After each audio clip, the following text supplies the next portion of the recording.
اگر میں یہ چاہوں کہ تمہاری خیر خواہی کروں اور اللہ یہ چاہے کہ تمہیں گمراہ کرے تو میری خیر خواہی تم کو کچھ فائدہ نہیں دے سکتی۔ وہی تمہارا پروردگار ہے اور تم اسی کی طرف لوٹ کر جانا ہے۔ کیا یہ کہتے ہیں کہ اسے پیغمبر نے قرآن اپنے دل سے بنا لیا ہے؟ آپ کہیے کہ اگر میں نے اس کو گھڑا ہے تو میرے گناہ کا وبال مجھ پر، اور جو گناہ تم کرتے ہو اس سے میں بری الذمہ ہوں۔ اور نوح کی طرف وحی کی گئی کہ تمہاری قوم میں جو لوگ ایمان لا چکے ان کے سوا اور کوئی ایمان نہیں لائے گا، تو جو کام یہ کر رہے ہیں ان کی وجہ سے غم نہ کھاؤ، اور ایک کشتی ہمارے حکم سے ہمارے روبرو بناؤ، اور جو لوگ ظالم ہیں ان کے بارے میں ہم سے کچھ نہ کہنا، کیوں نہ کہ وہ ضرور غرق کر دیے جائیں گے۔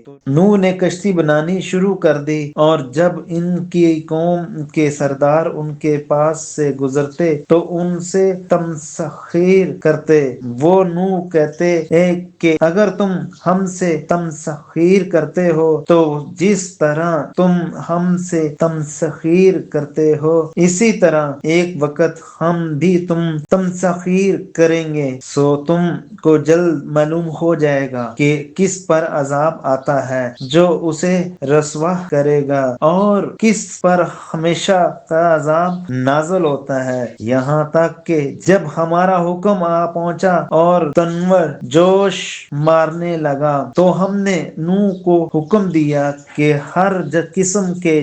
جانداروں میں سے جوڑا جوڑا یعنی دو دو، ایک نر اور ایک مادہ لے لو، اور جس شخص کی نسبت حکم ہو چکا ہے کہ ہلاک ہو جائے گا اس کو چھوڑ کر اپنے گھر والوں کو اور جو ایمان لایا ہو اس کو کشتی میں سوار کر لو۔ اور ان کے ساتھ ایمان بہت ہی کم لوگ لائے تھے۔ نوح نے کہا کہ اللہ کا نام لے کر کہ اسی کے ہاتھ میں اس کا چلنا اور ٹھہرنا ہے، اس میں سوار ہو جاؤ، بے شک میرا پروردگار بخشنے والا مہربان ہے۔ اور وہ ان کو لے کر طوفان کی لہروں میں چلنے لگی۔ لہریں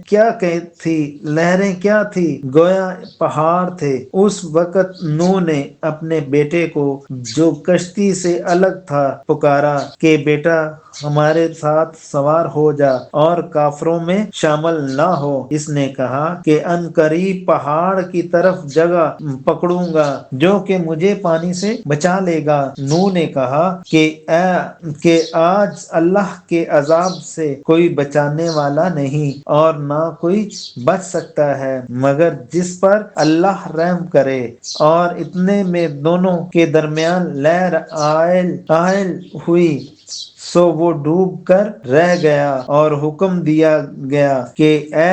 زمین اپنا پانی نگل جا، اور اے آسمان تھم جا۔ تو پانی خشک ہو گیا اور کام تمام کر دیا گیا، اور کشتی جو دی پر جا ٹھہری، اور کہہ دیا گیا کہ بے انصاف لوگوں پر لعنت نازل ہو۔ اور نوح نے اپنے پروردگار کو پکارا اور کہا کہ پروردگار میرا بیٹا بھی میرے گھر والوں میں سے ہے تو اس کو بھی نجات دے، تیرا وعدہ سچا ہے اور تو سب سے بہتر حاکم ہے۔ اللہ نے فرمایا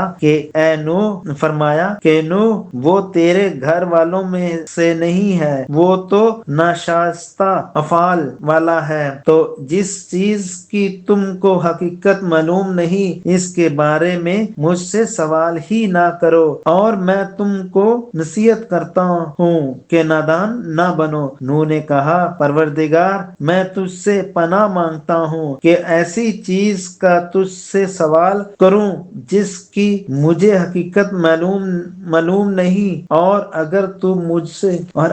مجھے نہیں بخشے گا اور مجھ پر رحم نہیں کرے گا تو میں تباہ ہو جاؤں گا۔ حکم ہوا کہ نوح ہماری طرف سے سلامتی اور برکتوں کے ساتھ جو تم پر اور تمہارے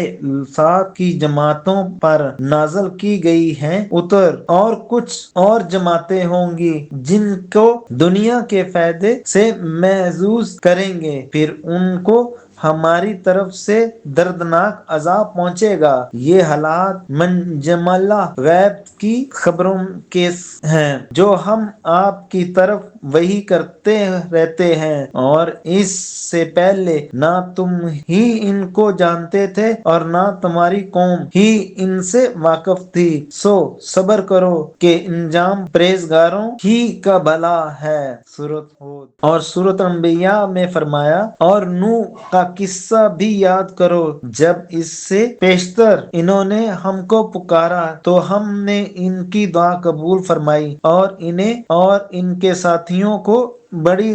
گھبراہٹ سے نجات دی، اور جو لوگ ہماری آیتوں کی تکذیب کرتے تھے ان پر نصرت بخشی، وہ بے شک برے لوگ تھے، سو ہم نے ان سب کو غرق کر دیا۔ سورۃ الانبیاء۔ دلائل کے میدان میں شکست کھانے کے بعد نافرمان قوم نے آپ کو مجنون اور دیوانہ کہہ کر جھٹلایا تو نوح علیہ السلام نے دست دعا دراز کر دیے۔ سورۃ مومن میں ارشاد باری تعالیٰ ہے، اور ہم نے نوح کو ان کی قوم کی طرف بھیجا تو انہوں نے کہا کہ اے قوم، اللہ ہی کی عبادت کرو، اس کے سوا تمہارا کوئی معبود نہیں، کیا تم ڈرتے نہیں؟ تو انہوں نے ان کی قوم کے سردار کا جو کافر تھے کہنے لگے، یہ تو تم ہی جیسا آدمی ہے، تم پر بڑائی حاصل کرنا چاہتا ہے، اور اللہ تعالیٰ چاہتا فرشتے اتار دیتا۔ ہم نے اپنے اگلے باپ دادا میں تو یہ بات کبھی نہیں سنی تھی، اس آدمی کو تو دیوانگی کا ارادہ ہے، لہذا اس کے بارے میں کچھ مدت انتظار کرو۔ نوح نے کہا، پروردگار، انہوں نے مجھے جھٹلایا ہے تو میری مدد کر۔ پھر ہم نے ان کی طرف وحی بھیجی کہ ہمارے سامنے اور ہمارے حکم سے کشتی بناؤ، پھر جب ہمارا حکم آ پہنچے اور تنور پانی سے بھر کر جوش مارنے لگے تو سب قسم کے حیوانات میں سے جوڑا جوڑا یعنی نر اور مادہ دو دو کشتی میں بٹھا دو، اور اپنے گھر والوں کو بھی سوائے ان کے جن کی نسبت ان میں سے ہلاک ہونے کا حکم پہلے صادر ہو چکا ہے، اور ظالموں کے بارے میں ہم سے کچھ نہ کہنا، وہ ضرور ڈبو دیے جائیں گے۔ اور جب تم اور تمہارے ساتھی کشتی میں بیٹھ جاؤ تو اللہ کا شکر ادا کرنا اور کہنا کہ سب تعریفیں اللہ ہی کے لیے ہیں جس نے ہم کو ظالموں لوگوں سے نجات بخشی، اور یہ بھی دعا کرنا کہ اے پروردگار، ہم کو مبارک جگہ اتارنا، اور تو سب سے بہتر اتارنے والا ہے۔ بے شک اس قصے میں نشانیاں ہیں اور ہم تو آزمائش کرنی تھی۔ سورۃ المومن۔